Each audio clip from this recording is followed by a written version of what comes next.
Okay, Becca. So, you may remember the hour-long video that I gave you back in April or May or whatever that summarized the plot of Final Fantasy VII, the original. Well, since then, I did a deep dive, and I'm actually many months separated from this deep dive, but I wanted to do it. I wanted to make a video that summarizes everything that happens in the greater Final Fantasy canon. And so I am wearing my Enlist an Avalanche shirt while drinking from my Shinra mug with my Cloud fabric poster watching in the background. And I'm going to tell you about my experience going through everything. Well, not so much my experience, but the story. And for this, I did a lot. Well, it required a lot of media. I'll give you that much, because after the game came out, there was a movie that was released called Advent Children. That's a prequel, which for whatever worth its sake, I own it on a regular DVD. This is the limited edition collector's DVD. I have it on the PSP movie, and I have it in Blu-ray. Now, this is probably the best way to watch it because it's complete. See, it's called Advent Children Complete. I played the prequel game, which stars Zack, for the PlayStation Portable. This game is really good. There's a lot of this isn't like a review video. I don't know why I started reviewing it. There's a lot of fluff in the missions, but ultimately the story's really good. I don't think it holds up quite as well as I thought it did, but that's okay. Zack is still great. I still love him. There's the sequel PlayStation 2 game, which stars Vincent, called Dirge of Cerberus. It was a thing. This one aged really poorly. I read the books.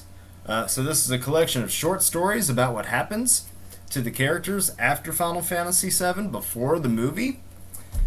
And this takes place after the movie, so this is like the last thing.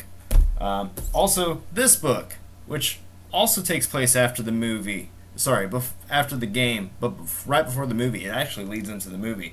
It's called "The Kids Are Alright," a Turk side story, and the Turks aren't really in it. This book is good. This book has no right to be as good as it is. That was amazing. I was so pleased. And finally, last, not least, the remake. I also got the collector's edition. Deluxe edition. But anyway, I've been diving in. And I've been I let it settle in my brain. And so all of the silly stuff, fluff stuff, all the fluff stuff has settled. It's like dust particles. It's all shifted down. It's hovering around here, but up here is where all the important information is. And so I'm going to try to tell you the complete story of Final Fantasy VII. And it's going to be longer than an hour. I'm going to take breaks to refill my drink. This isn't going to be coffee the whole time. That'll be fun. But I only have 2 hours and 43 minutes. So I should probably get started.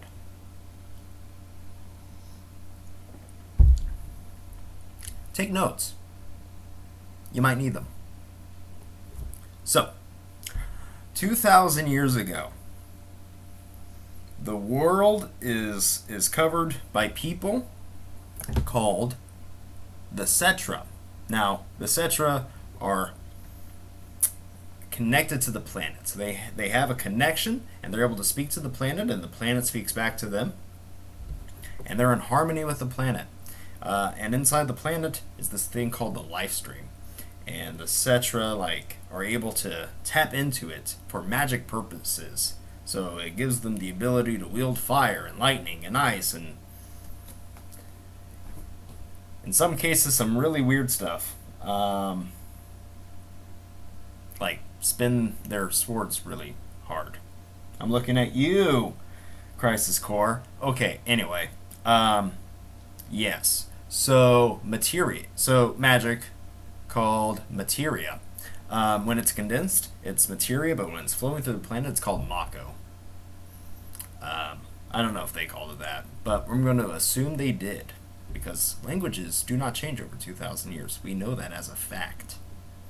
So, the Cetra are looking up at the sky one night, and this meteor crashes into the planet. So they go to check it out, and it turns out that the meteor had a alien being on it who called herself Genova, who was a shapeshifter.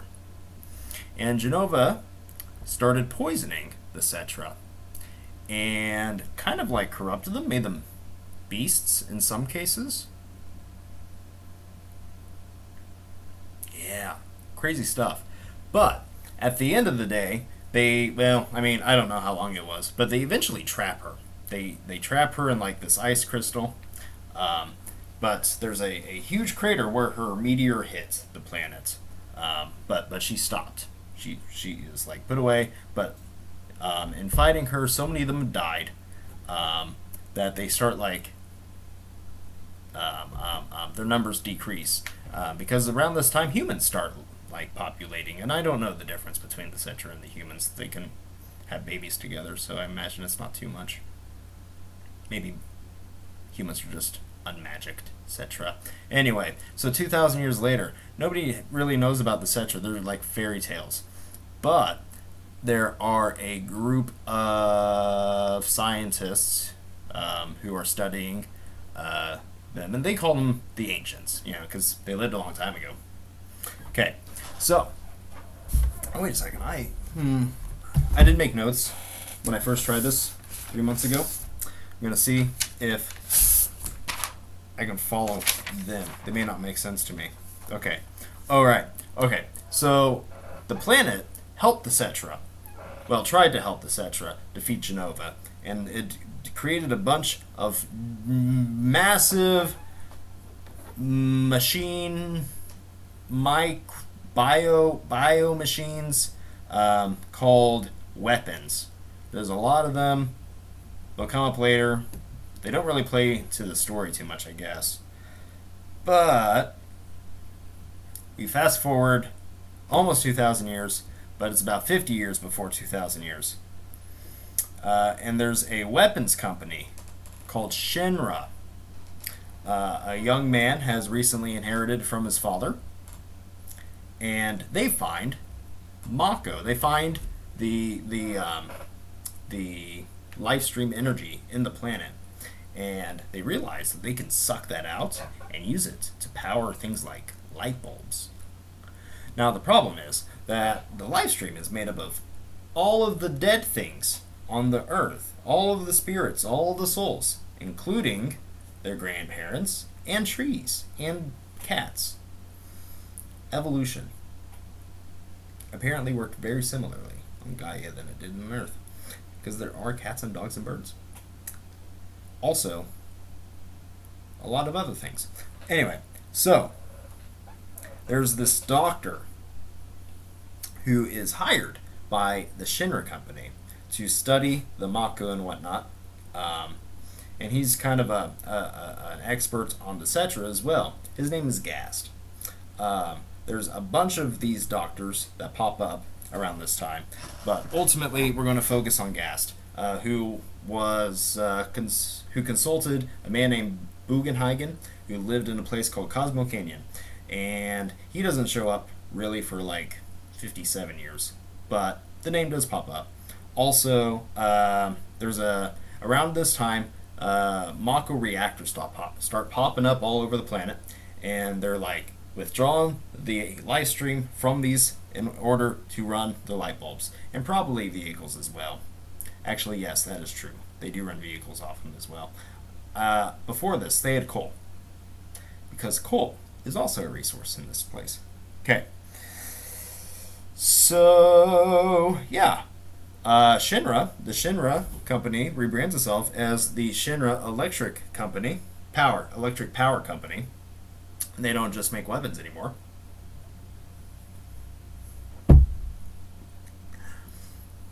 And they make a lot of money really quick because they start hiring on a lot of people to study all of these Mako reactors.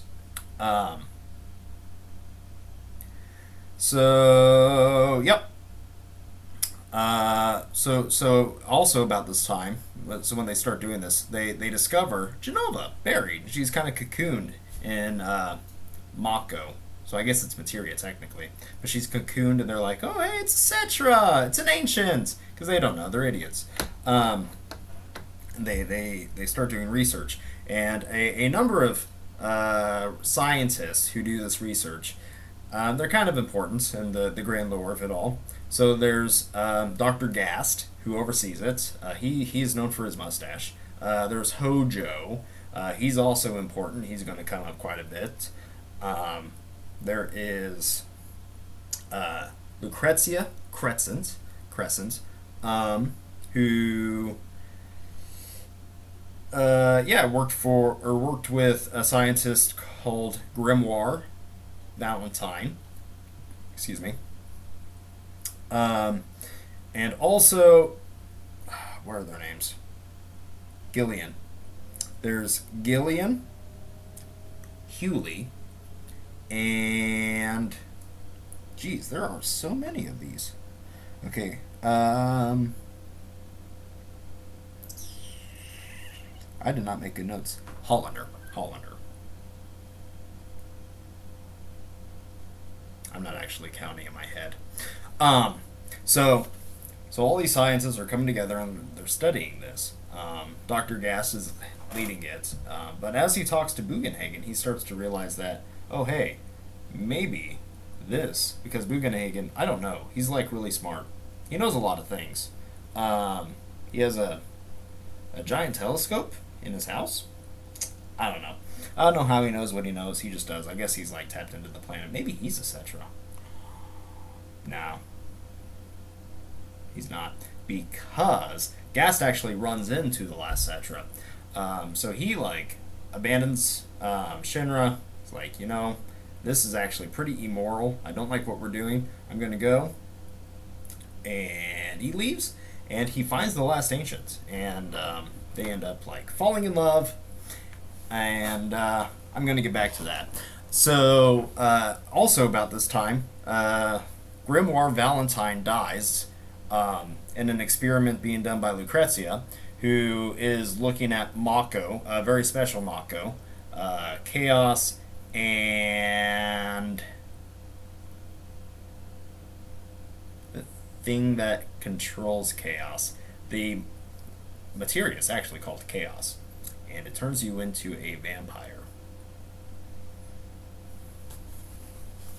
If you wonder why Vincent looks like a vampire, I'm gonna get to that. So Grimoire Valentine, there's an explosion in the lab with Lucrezia and Grim, and Grimoire jumps on her, protects her, and he gets some of this chaos on him, and it kills him. So she feels really guilty, but she has to continue to do her work. Shinra sends in a group of, some specialists, some fighting specialists, to protect her, and one of them is named Vincent. This guy, he's really old. He doesn't look it though. He's not that old. He's like 48, 50. Anyway, so unbeknownst to him, his father died protecting Lucrezia, and she feels really guilty, but they end up falling in love.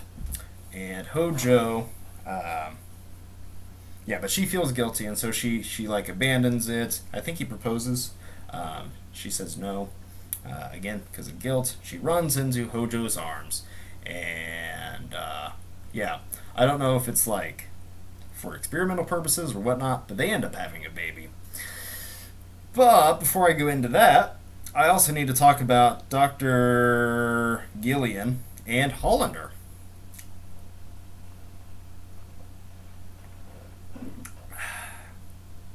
Refill.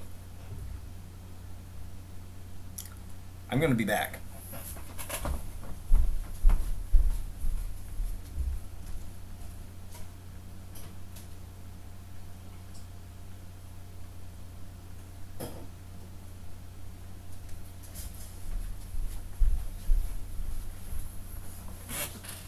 Okay.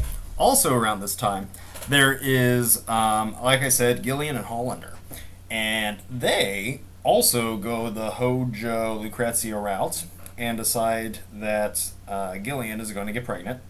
Um, but yeah, I should probably start talking about the way that they experiment on these women and their kids. Realize that Genova has the ability to manipulate its cells. I guess it is an it.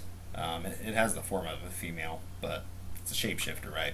Anyway, so they decide that this is like some kind of special material. The cells are material, and they inject it into they eject the cells into the women, and they decide to have babies with the women. And I can only assume it's consensual, but yeah. So Gillian, let's see.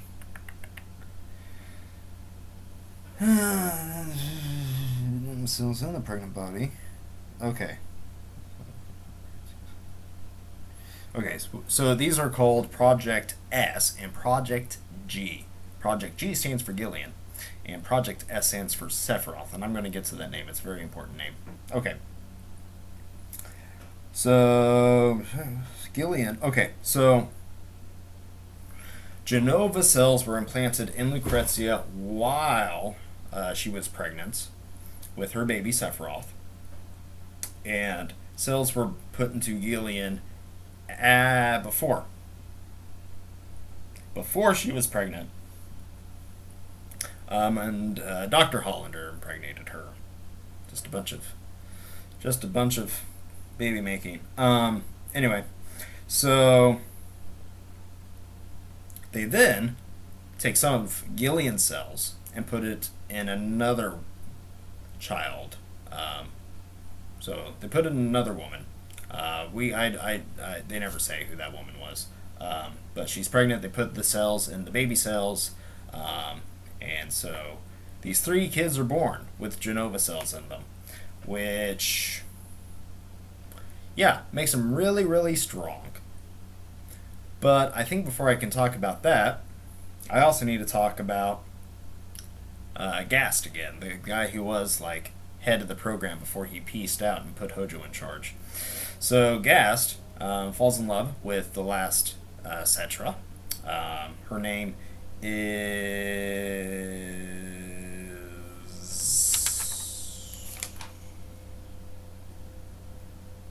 Ifalna. Now, Ifalna, yeah, they fall in love. They have a kid. They name the kid Aerith, and she is just the most darling baby. And about a week after she dies, Hojo finds them and shoots Gast, and kidnaps his wife and daughter and takes them back to Shinra HQ. And this is when it becomes really clear that Shinra's kind of evil. Also, I'll get back to talking about Shinra in a second, but the so Lucrezia gives birth to a very strong child named Sephiroth who never learns his parentage. She continues, so she takes her experiments. Did I say that Hojo shot Vincent? Okay, because Lucrezia left Vincent out of guilt to be with Hojo. Hojo found out about the experiments done to Lucrezia, and he confronts Hojo, who shoots him. And Lucrezia, feeling guilty for killing two Valentines, tries to save him using this materia, the proto materia, which means first materia, and I don't get that, and I'm not going to try and figure out what it means. But so she takes Chaos, puts it in Vincent to make him a vampire who can shapeshift, and the proto materia is used in order to control it. But she still feels guilty. She never gets to see her baby, and she goes and hangs out in a cave behind a waterfall, and her guilt gets her encapsulated in Mako. Yeah. And Vincent is also feeling guilty, and so he decides to just lie down in a coffin for the next 30 years. Yeah. He's pretty emo. Um,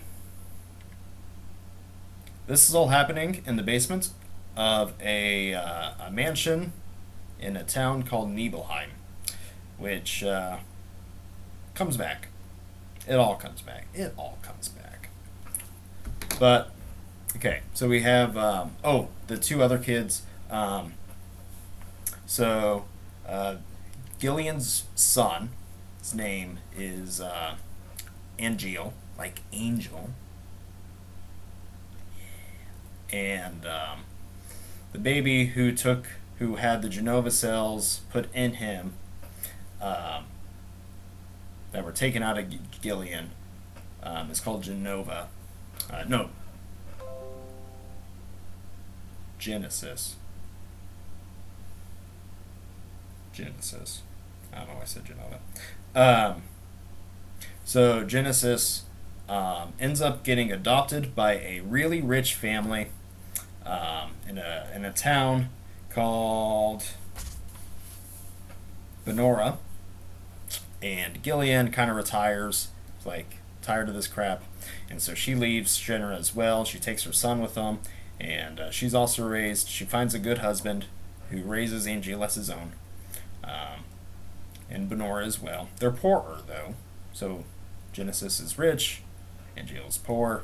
That's kind of a weird. I don't get it. Anyway, so ultimately, the only scientists left at Shinra at the end of this are Hollander and Hojo. Shinra. Okay, so Shinra grows, and it's named after the man, President Shinra. Like he's in charge of the company, and he has he's not a good person per se. Long story short, he has a lot of affairs. He has a lot of illegitimate kids. Well, I guess he only has one. No, he has two. Right. Anyway, so in order to show off how great he is, he makes a city, calls it Midgar, and it runs off of Mako. It has like a bunch of isn't really a good view of this, is there? Anyway, just imagine like this big ring. I could probably look up books, but I don't want to. So there's a giant ring of the city called Midgard. It has like 8 sections to it. It's three. There's like a slums underneath, which is where the poor people live, and up top on the upper pizza is where all the rich people live. And there's like 1,000 feet, 300. No. 300 feet above? Either it used to be 50 and they upped it to 300 in the remake, or it used to be 300 and they upped it to 1,000 in the remake. I don't remember. 1,000 is really high. That's probably 300. Anyway, so there's like a big old city with a big old infrastructure. Basically, he's God. The city does technically have a mayor, but he's like, what is he? He doesn't do anything. So the Shinra company is broken up into different divisions. Okay. These are the science departments, which we've been talking about for the last 15 minutes.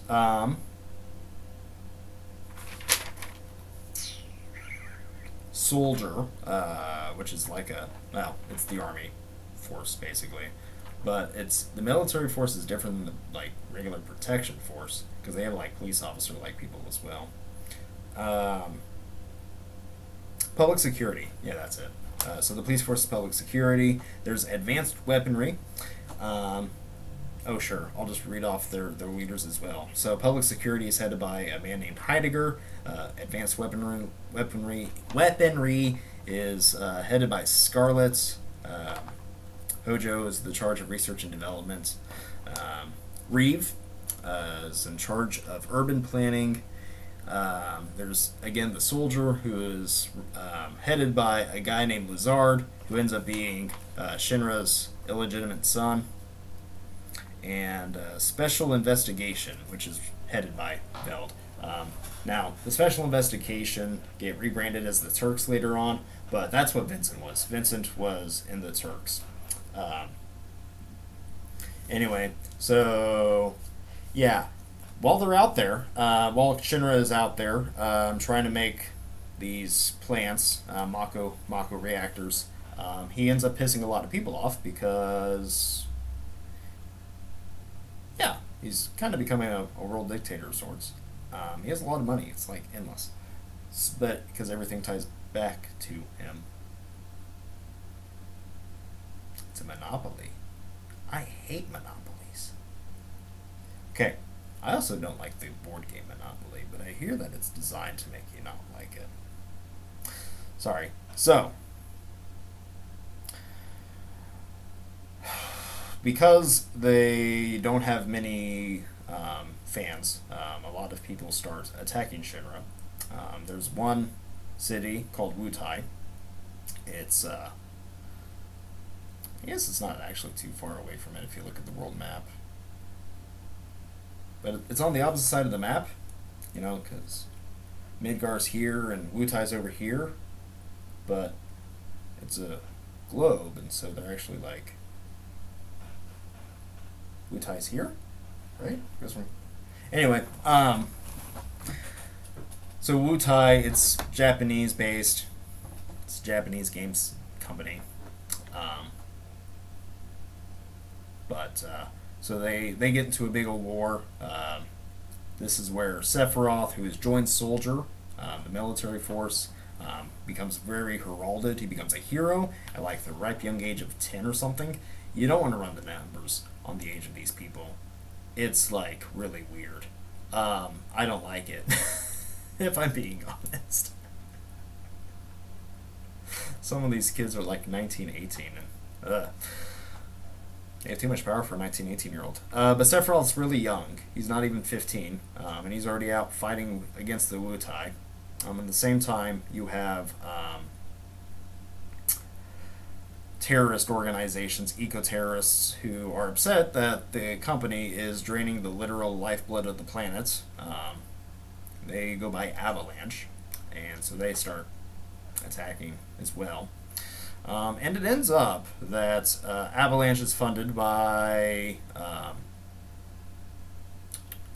Shinra's legitimate son, Rufus, and Wutai is funded. No. Is Wutai? Who funds Wutai? I guess nobody funds. Because it comes out that the illegitimate son, Lazard, the one that's overseeing Soldier, has been funding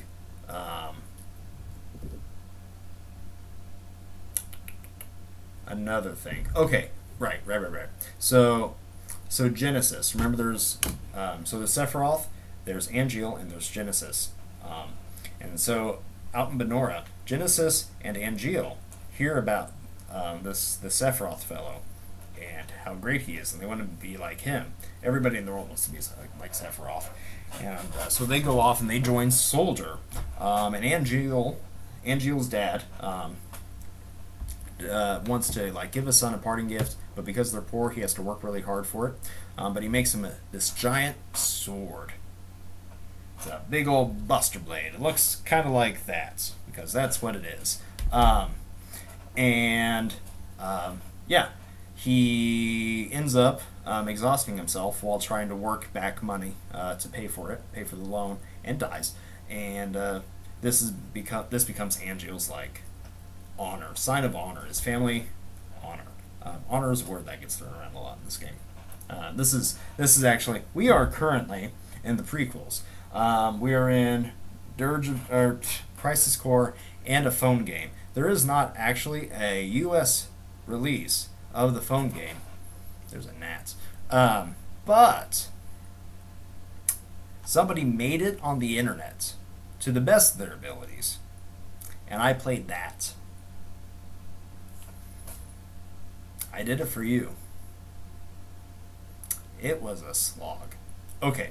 Anyway, you because in that game you play as the different Turks who are fighting against Avalanche, and that's when you learn that Rufus is funding terrorists, and it's not that big of a deal. He just kind of gets thrown into a room.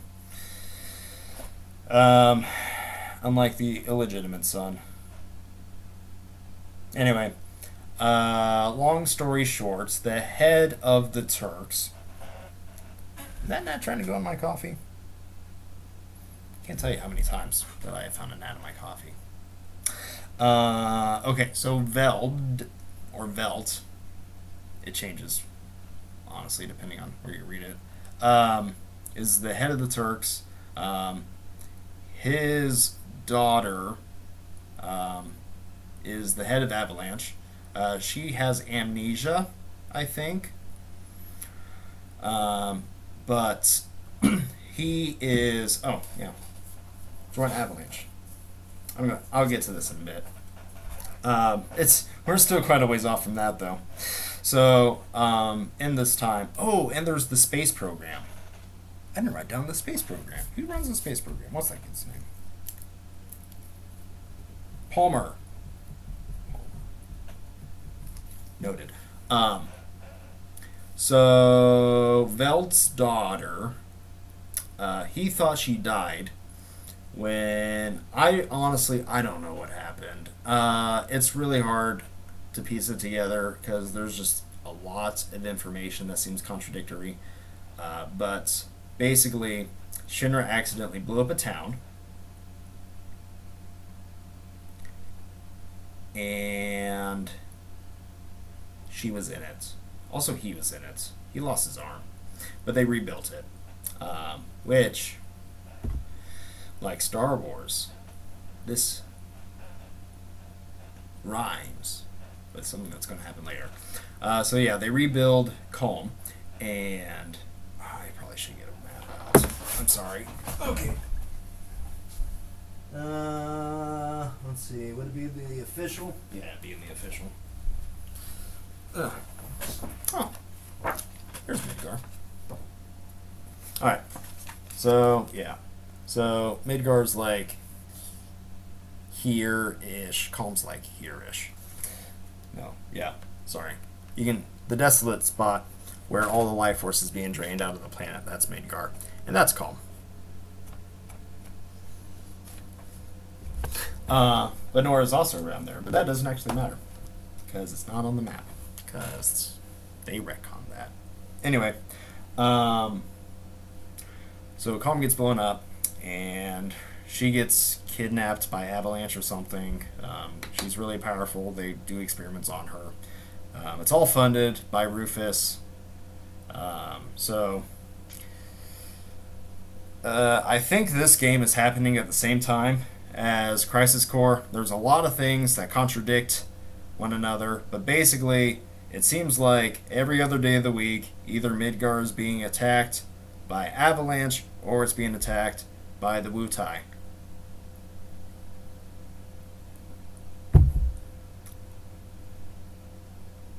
You really would think that these games would reference one another more. It's so hard to piece together, like, what's going on.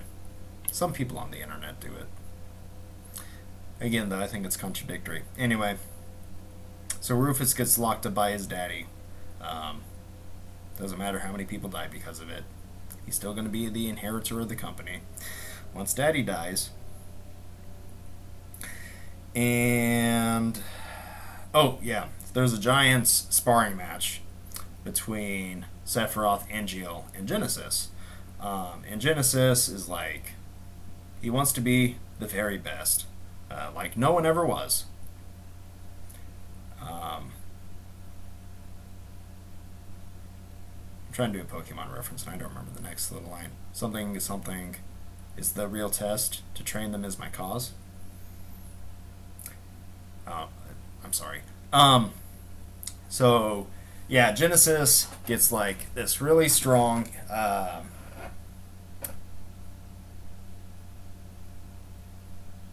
It's a complex. insignificant complex. If Coley's watching this, he can correct me. He knows what I'm trying to say. Minority? No. He's weak. And so he decides that he wants to take out Sephiroth on his own. He pushes Angeal out of the way. He actually kind of like puts fire in his face. And Genesis is hurt by Sephiroth, and he doesn't heal. And so it turns out that his body is degenerating because the Genova cells are old or something. It actually doesn't say. He's turning gray though. Also, he grows a wing, and so he leaves. And also around this time, there's this up and comer and soldier named Zack.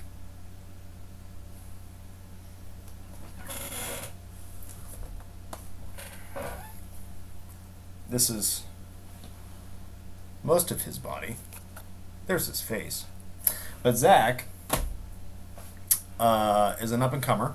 He's a second-class in soldier, so he goes third, second, first. And he gets called off to finish what Genesis started over in... Oh, because Genesis, like, abandons in the middle of a mission. He just, like, leaves with Hollander. The one doctor that's not Hojo who's left with Shinra. And anyway, so he gets sent out there. Zack gets sent up to finish his job, goes with Angeal. There's some really nice, touching mentor-mentee moments between them, because Angeal, like, is a mentor to Zack. They're really close. And, yeah, Genesis convinces Angeal to leave with them. Basically tells them like the history of their birth, and a lot of insignificant stuff happens. They go to Benora, they blow up Benora. Well, Shinra blows up Benora in order to hide evidence of what they did there. Genesis kills his parents because they lied to him. Angeal's mom, Gillian, kills herself because she is ashamed of what she did.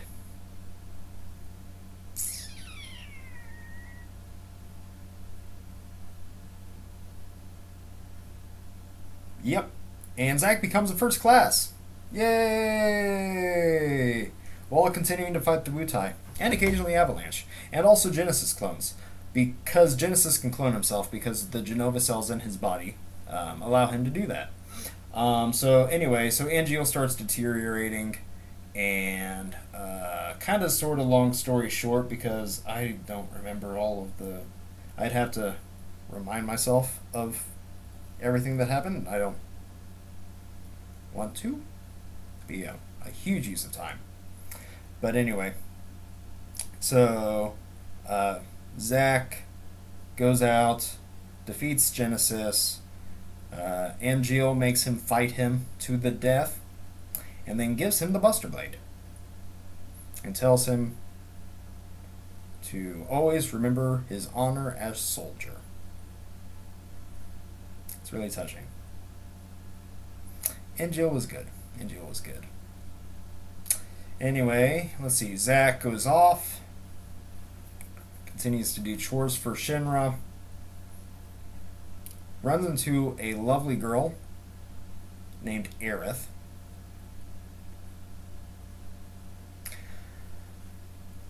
Okay, so Dr. Gast's wife and daughter. See, so Dr. Gast's wife and daughter escape from Shinra after 7 years or so of being trapped there.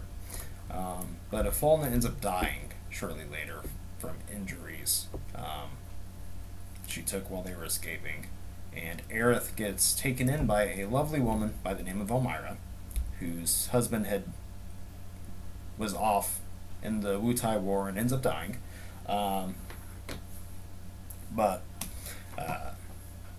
Aerith is raised by her in the slums. Remember Midgar? Remember the giant pizza city? And underneath is where all the poor people live. So those are the slums. So she gets raised in the slums. and that's where Zach meets her, um, because he like falls through the roof of a church. Yep. So, uh, boy, okay. So Zach falls in love with this girl. She sells flowers. For some reason, flowers only grow in the church where she is. It's weird. Remember, she's the last Cetra. She's half Cetra, but she's like the last living Cetra. Um, During all this time, yeah, I could go into like the mini side quests in Crisis Core. They are really great. Zach like makes a fan club of sorts. It's pretty cool. It's fun. It's just like neat little things like that. He meets a one of the Turks from the game, who calls herself Cisne. She wields a, I don't know what it's called. It's a frisbee with a bunch of like pokies on it. Um, but yeah, they flirt a lot, and I don't know. I don't know who Zach was like. Zach was really flirty, even though he was like technically dating Gareth. So I don't know. Maybe he didn't consider it too serious. But Aerith fell in love with him. Um, Although she would later say that it wasn't like a mature thing. It was like a high school. I don't know. Also, she's like maybe 16, 15, 15, and he's 18 or 19. So, cutting it close. Like I said, don't think about the ages. Because Genesis and Angeal are like freaking BAs, and they're like maybe 20. Sephiroth's a little older. It's. No, I guess he would also be their age, wouldn't he? Okay, anyway. Okay, so also around this time, Zack runs into a grunt. So he isn't an in soldier. He's this. He works for the. He's like part of the police force, though. His name is Cloud. And Cloud comes from Nibelheim, the place where the mansion is, where they did all the experiments in the basement. Keep that tucked away in your mind. But so Cloud and Zack get really close, because they're both backwater boys. Zack grew up in a small town named Gongaga. Gongaga. I like Gongaga better. Can't cover up the logo. I need to turn this way. So Zack is from Gongaga. Cloud is from Nibelheim. Both backwater boys. They form a friendship. Um, Zack forms friends with a couple of other soldier people in the PSP game. In the or sorry, not the PSP the game, the phone game, the one that was only released in Japan. I don't even want to get into that. There's you meet all the different characters. Um, Gosh, I might just give their backstory when they come in. It would be too hard to try and like intercut everything that's going on right now. But really, the big ones right now are Aerith, Sephiroth, Zack, and Cloud. Angeal is dead. Genesis is presumed dead, but he's not. So Zack eventually catches up, and no, yeah. So Zack continues to pursue Genesis when he's in Wutai. I guess okay, sure. When he's in Wutai, he meets a young girl who is trying to return the pride of Wutai by stealing materia from people. And part of the side missions, I don't know how much of it is canon, but there's a bunch of side missions that you do in which you go on little like fetch quests for this young girl named Yuffie. I feel like it's just kind of a little fun thing. It never comes up again though. Yuffie's relationship with Zack. Retcons. If you don't know what a retcon is, Google it. Becca.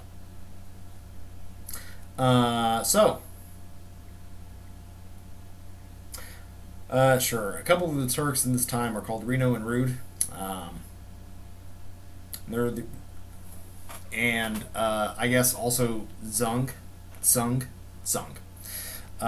So Velt, the leader, ends up getting fired and then replaced a couple of times. Sung gets put in charge. Gosh.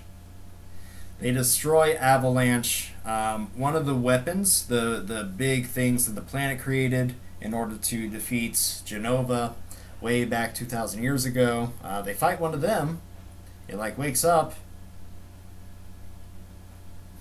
But ultimately, gosh, this is hard to explain because I don't even understand it.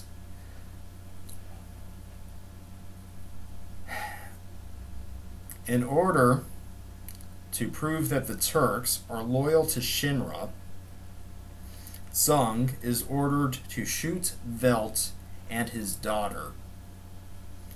I don't even remember his daughter's name. She goes by two names. There's her real name and the name that she was given when she woke up with amnesia. Whatever. But he doesn't really kill them, and most of the Turks end up leaving. They just disappear. Although they do like pop up occasionally. Actually, no, that doesn't happen yet. Oh man, the timing on this is so bad. Okay, so there's like a window right before Final Fantasy VII, the actual game starts, is when like the mass desertion happens, I guess. See, this is why I couldn't do it. This is why I gave up. It got to be too much. But I'm gonna power through this. Maybe I can actually like reach the main game in the first hour. I got 13 minutes left. Okay. So Zack goes on a mission with Sephiroth to Nibelheim because the reactor there is having some difficulties. It turns out that some people are in like these Mako pods being corrupted and they're disfigured and they look all monster-like. And on the top of the reactor is where Genova is being held. Now, Sephiroth has been told his entire life that his mother's name was Genova. He's never heard of Lucrezia. And then he sees Genova's name, and he's like, wait, am I a monster like these things? And then he reads all of Dr. Gast's research in the basements, and I guess probably also Hojo's, in the basement of the mansion. And Cloud. Cloud is also on this trip. But he is embarrassed because he left. Sorry, I'll get back to like Sephiroth in a moment. But Cloud is back in Nibelheim with Zack. Remember his hometown, and he has Tifa there. But when he went off, he was talking all big. He was going to be like a big guy, going off to the city, going to be a first-class soldier like Sephiroth. And there was this girl that he had a crush on, who because he's like 14, 15, right? He's like, I'm gonna be a big soldier, and she's like, make me a promise that if I ever need your help, you'll come save me. And it's really sweet. He has always been like a social outcast, though. Tifa's whole backstory really is that her mom died, and she went up to climbed up a mountain to get close to the live stream, because she heard that she could talk to her mom that way. She ends up like really hurting herself by falling, and Cloud gets blamed for it all, despite the fact that he was just like following Tifa and her gang of friends, because he wanted to be a part of it, but he was like too shy to invite himself. He's like, at this point he's like 7 or 8. Give the kid a break. But yeah, so he ends up getting blamed by Tifa's dad, and he just feels so weak, and he feels guilty. Guilt plays a huge part in these games. Oh my goodness. I'm going to do a deep dive on that one day. I can go into I want to do a whole, like, essay on the brokenness of this group of people. I think I will. Anyway, so that being said, Cloud is ashamed that he is not Soldier. He failed. He didn't get into Soldier. That's why he's a lowly grunt. In fact, these are the first enemies that you meet in the main Final Fantasy VII, the original game, and they are nothing. Like 2 slices and they're dead. It's, yeah. Um, and he's one of them. So, anyway, so yeah, so Tifa actually is the one who guides them up the mountain. So she does interact with Zack a little bit. But fast forward to Sephiroth in the basement of the mansion. He like spends several days down there. Doesn't sleep, doesn't eat, and he goes crazy. He considers himself a monster. He got the uncorrected notes that said that Jenova was a Cetra, so he believes that he's an ancient and that he's the owner of the planet and that it belongs to him. And he's mad at humans, and so he goes out and he burns Nibelheim. They all die, but not Zack and not Tifa and not Cloud. So Tifa runs to try and like stop him at the reactor. Sephiroth goes to the reactor because he's going to retrieve Jenova. Tifa runs after him. Cloud and Zack follow. There's like 3 different ways that this scene is shown, and it's different each time. But basically, what happens is Cloud like finds Tifa. Zack runs after Sephiroth, gets beaten by Sephiroth. Although when I played Crisis Core, I whooped his butt severely. So Zack is defeated. Cloud runs in, stabs Sephiroth. He goes back to check on Tifa, and Sephiroth stabs him with his. So Sephiroth has a giant sword. It's like a katana. There's a name for it, and I can't remember it. But he gets stabbed by this giant sword that's like 6 feet long. And my Cloud boy, so Sephiroth's already hurt by this point, because Cloud picks up the Buster Blade and like runs it through him when he's distracted and like looking at his mommy. And so Sephiroth's already hurt, but Cloud like holds on to the giant sword, plants his feet down, picks up Sephiroth, and flings him into the Mako reactor, and he falls into the life stream. And then he passes out. And the Turks come and they help Hojo move Cloud and Zack to the mansion basement where the experiments happen. And but Tifa gets rescued by her fighting mentor. She's kind of a monk of sorts. She punches a lot, like a fighting monk. It's a class. Never mind. But so she punches, and her trainer is the one who finds her. His name. Did I write down his name?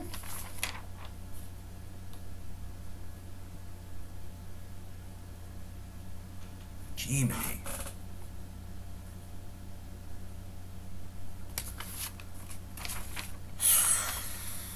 Gosh. No. It starts with a Z, though. I guess it doesn't actually matter. I'm not splitting hairs over this. So, she then runs. So she escapes. Her family's dead because Sephiroth killed them, stabbed her dad. She watched him die. So she goes to Midgar, seeking vengeance. We'll come back to her in a bit. But, so Cloud and Zack are experimented on for, it's really hard to tell. In the original game, it was 5 years. In Crisis Core, I think they, like, moved that down to, like, 3, like, almost 4 years-ish. But it's still a long time. And they never changed their clothes either. I don't get it. But, eventually, there's, like,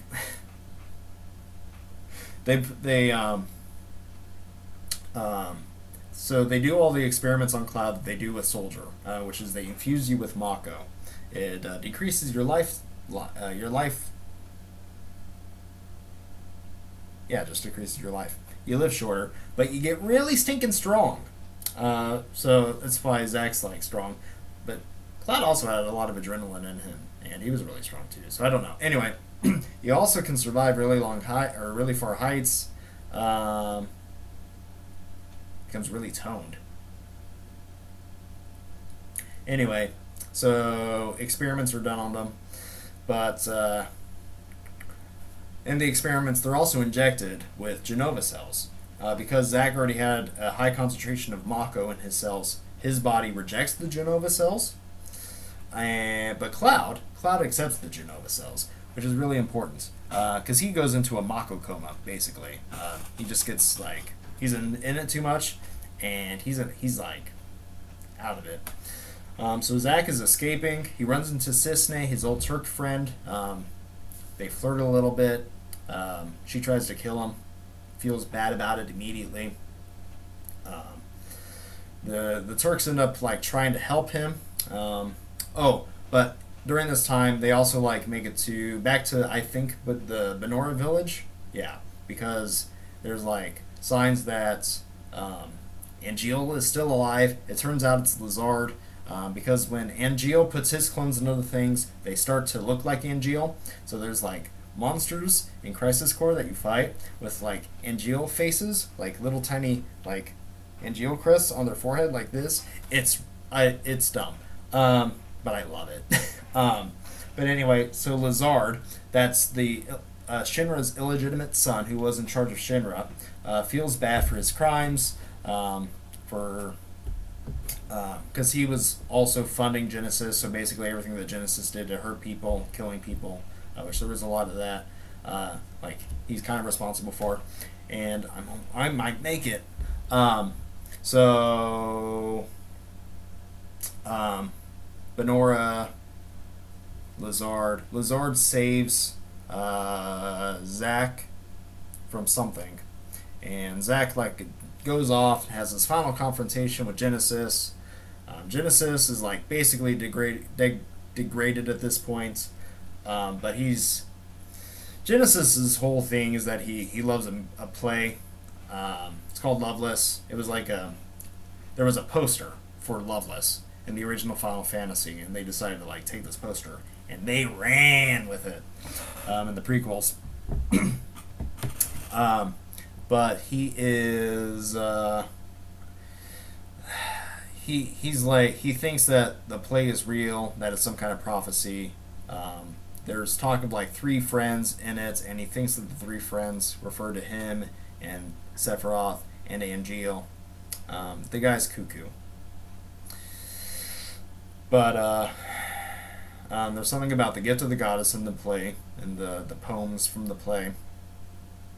And he finds her.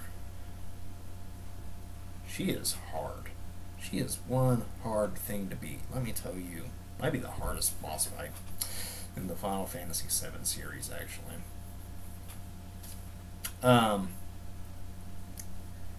This time around, when I played Crisis Core, I just didn't want to. I did this 10 years ago. I don't need to do it again. It would have taken way too much time. Anyway.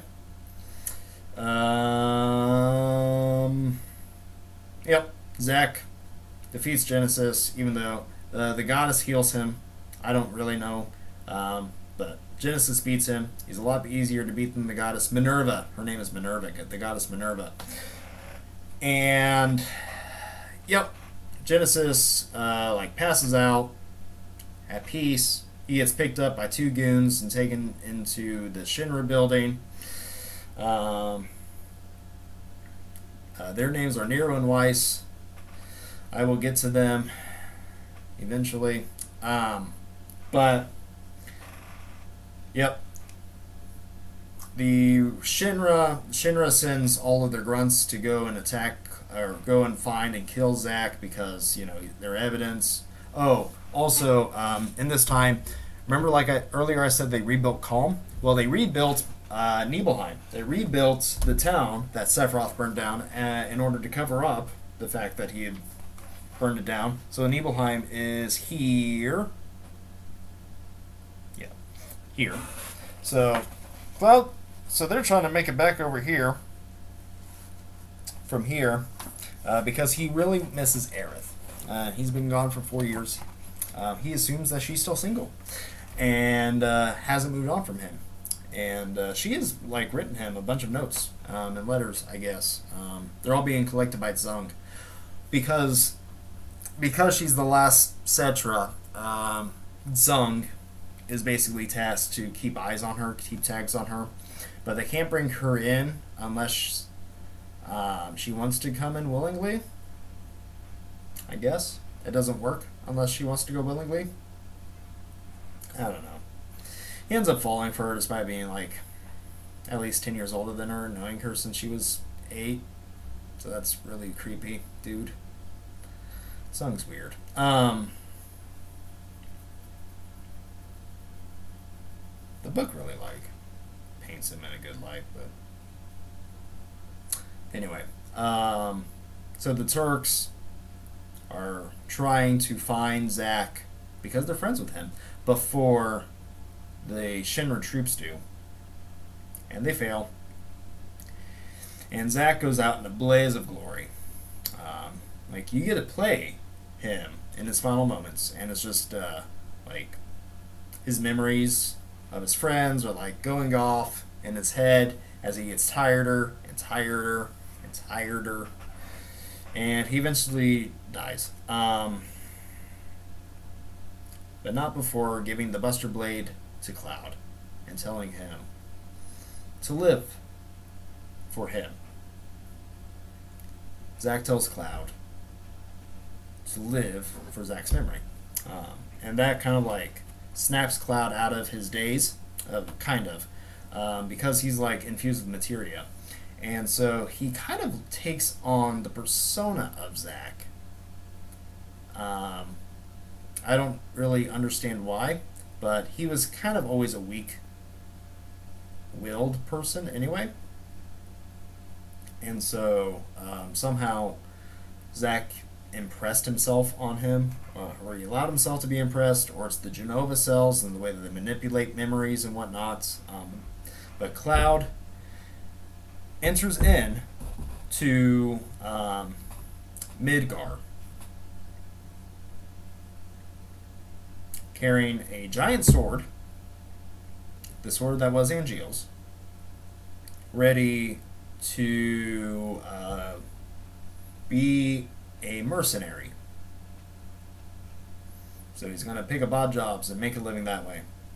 But he's still kind of in a daze, and he is found on the train platform by Tifa, his old childhood friend who's been living in Midgar for the last 3 years or so. 3 to 5 years.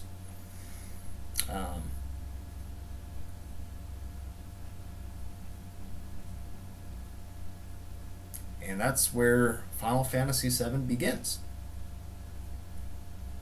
Yeah. Only took an hour. Okay.